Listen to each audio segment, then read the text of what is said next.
Well, welcome to the overnight. It's not quite overnight. When you live in the Pacific Northwest, the nights are very short and the days are really long. It doesn't get dark here until about 11 o'clock. So, I'm going to talk about this weekend's embarrassment about the fucking Yankees. And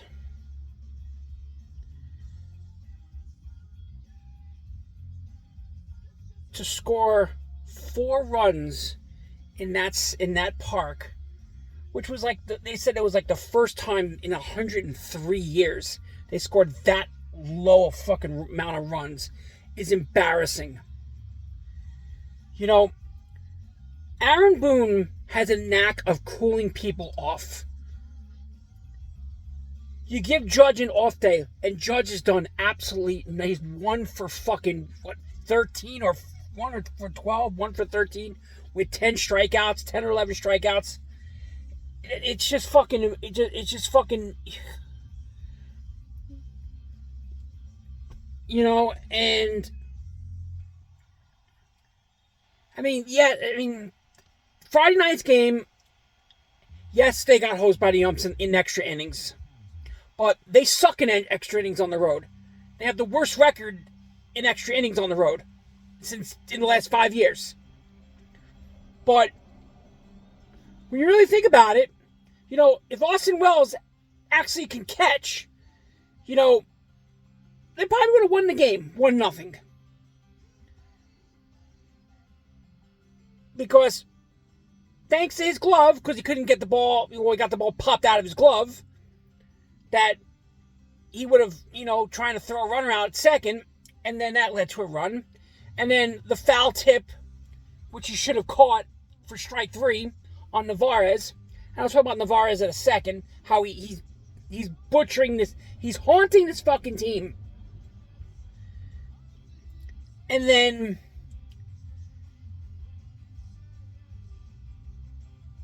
it doesn't fucking matter how great a Yankee pitcher is for the season. He comes into Fenway and fucking struggles. Fucking struggles. So, Farid went, he went 6 or 7 today. I thought he kind of labored a bit, even though he only gave up 1 run. And because of his fucking defense, and gave up the Devers home run that barely cleared that barely got over the monster. And the Devers trade, which was very interesting, because, Boston's been playing well the last week and a half. And they got their act together, and they made up ground on the Yankees. And then you go out and you fucking trade your best player. And I think this stems from the beginning of the season when they signed Bregman, and he didn't want to, I don't want to play anywhere else. And I think he was just unhappy, and then he clashed with the front office, and this was in the works for a while. So, and then the fucking base running.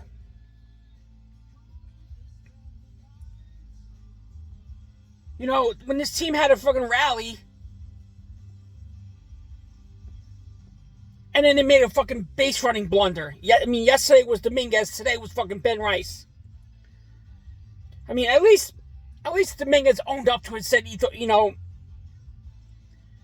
but that's just, that falls, everyone says it falls on the players. It falls on fucking management and coaching that they need to be, it's just, they played uninspired fucking baseball this weekend, and they lost now 5 straight to Boston. After they've, they could have buried them. They could, even if they'd taken 4 out of 6, we would have started, but you let them back in, and then you let Tampa back in, who swept the Mets today. It was a bad weekend for fucking New York baseball. And whatnot. So, and then we're going to get to Aaron Boone. Because of Aaron Boone sending out sending out Rodon on Saturday, and those two pitches, and one of them was a double to Navarez, and that led to a run. And that run was critical because they lost 4-3. When the Yankees made a comeback, which fell short. But you should have never fucking had Rodon pitch the fucking 6. He was at 90 pitches. He was, they were fouling every fucking ball off. And then he was like, you know what? I didn't think he was going to come out for the 6. And next thing you know, he's out there for 6. And 2 pitches later, he's fucking on the bench. And then it led to a run. And then the quotes after today's game.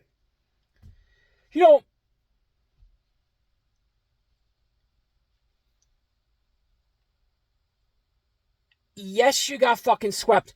Don't fucking say we're really good. You weren't really good this weekend, Aaron Boone. You weren't. Check your fucking ego. Check your fucking ego.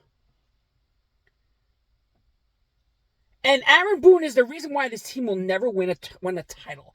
Ever. Because of him. Because of his fucking management. His fucking, the bullpen. I think Tim Hill is on pace for like 75 appearances. I mean, yes, it kind of saved the bullpen because, they don't have another off day for another till next Thursday or something like that. But it kind of saved the bullpen. De Los Santos helped him out and whatnot. But,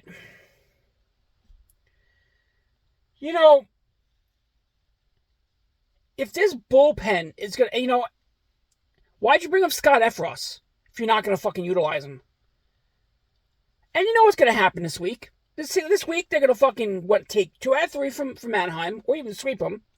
And then you got San Francisco, which just got Devers. So he's going to see Devers for a 3rd weekend in a row. But, and then when I post it on social media, and then all I hear is, why do you think the fucking sky is falling? You're like, you want to know something? This is what I got to say about that shit. You want to know something? Because this week, some people that just can't take fucking trash talk, they take it too personally. And then they resort to fucking name calling. You want to know something here? This is how I see it. I don't care about the fucking name calling. I've been called every fucking name in the book. It doesn't fucking bother me, not one iota. It just doesn't.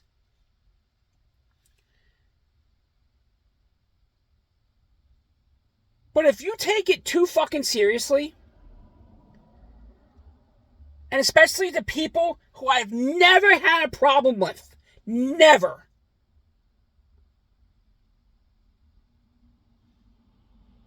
And now today, it's like, well, why do you always say the sky's falling? You want to know something? I'm not going to deal with this shit again. I'm just not. I'm just fucking not. It's just like, I'm not going to address it again because you want to know something? I'm not going to fucking stoop to people's fucking level. I'll just take the fucking high. You want to know something? This is what it is. I am sick and tired of this fucking bullshit. If you can't fucking take it, don't fucking dish it. Yes, I can't stand the fucking Mets. I can't stand the fucking Red Sox. I can't stand the Dallas, in different sports and different, like the Knicks and all that goodness. But they dish it to me and I dish it right back. If you have trash talk and it's respectful and you debate it, I'm for that. But when you got to be fucking resorting to name calling and shit like that, like you want to know something, just don't even fucking bother fucking, if you don't like what I have to say, do not comment. Just scroll. It's that simple. I don't like what some people write or and put on social media. I don't fucking. If I feel like it seemed like it's necessary, how I feel about it, but I'm not going to resort to name calling. So I'm going to be done with that. And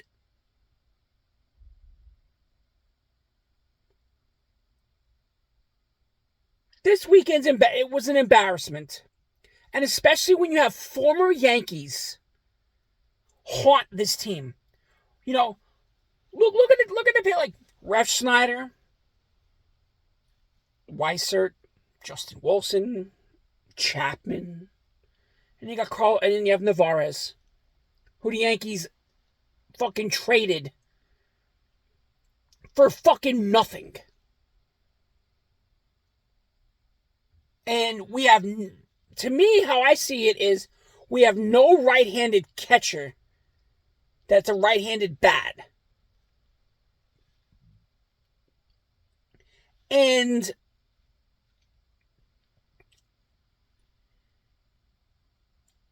I think we're too lefty fucking heavy and then a few years ago, we couldn't even get a fucking left-handed bat. Now I think we're too left-handed. And I just think that the lineup needs to be with this fucking right, left shit. It just has to fucking go. And yeah, I mean, yes, Stanton's coming back. I say this, who's going to be the odd man out? The odd man out is going to be Ascara. That's my opinion. Because you're going to try to get Ben Rice at bats. And which means is you're going to have him play first. You're going to have him catch. You're going to have him DH. You're not going to, because you're going to need to have Stanton play every day. Because you know what's going to happen. Stanton's going to come back, play 2 games, and then rest or 1 game, rest, and then play 2 more, rest. That's what's going to happen. And people are going to get fucking mad about it. I mean, I thought Stanton was going to come back to like fucking August. That's how I saw it. But him coming back early. But we'll see how this goes. And see how Boone spins this. But, like I've said, Aaron Boone needs to fucking check his fucking ego. Yes, this team is having a solid season. But you just got swept for the first time. Boston has owned you so far. And then you're going to fucking make a statement like, we're really good. Not this weekend and not against the Red Sox. Wrong time to fucking say that comment. So, that's about it for this evening. And I hope everybody had a good Father's Day. And the NBA draft is right around the corner. I think the Nets are going to be wheeling and dealing because they're going to be, we have the cap space, we have the draft picks, and I think we're going to take on an expiring contract, and I think you're going to see a lot of 3-team trades during this, within the next couple of weeks, and the Nets are going to be very involved in them. That's how I think it's going to be, because I think, like Durant, I mean, I still don't understand how Durant wants to go to fucking Miami after the Jimmy Butler thing. But after what Orlando did today, and I think just Memphis is going to reload. I just didn't think I think they're going to unload either Jared Jackson or John Morant. But I think the Nets are going to be heavily involved in 3-team trades. And they have their draft picks. We have the draft capital. We have the cap space. I think we're going to turn it around, and Jordy Fernandez will do it. But I'll talk about that when that time comes. So everyone have a good night, and everyone have a good Father's Day.